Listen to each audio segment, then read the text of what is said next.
দেখো বাটার দিচ্ছে, মানে তান্দুরিগুলো ওরকমভাবে ঝোলানো আছে। উনি ওটাকে কি করেছে, কাট করেছে, ওখানে কেটে এই রকমভাবে বারবিকিউ টাইপসের করছে, করে ওর মধ্যে একটু হয়ে গেলে আবার মানে বাটার মিক্স করে দিচ্ছে।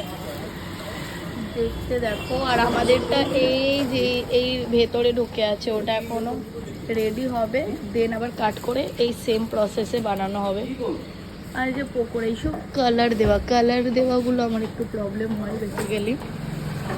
তো দেখো পুরো রেড হয়ে আছে, আমার এটাই সমস্যা, কালার ছাড়া খাবার ভালো, কালার দিলে খুব সমস্যা হয়। উনি এবার উল্টে পিল্টে ওটাকে মানে করার চেষ্টা করছে, ফ্রাই করার। তো এই এসেছে পকোড়া গরম গরম, এটা 12 পিস দিয়েছে, 100 টাকা দাম।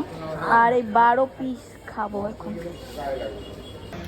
Hello everyone, good evening. তো এখন খুব জোর খিদে পেয়েছে, আর এসেছি একটা দোকানে, আমি দেখাচ্ছি ওরা কীভাবে তান্দুরি বানাচ্ছে।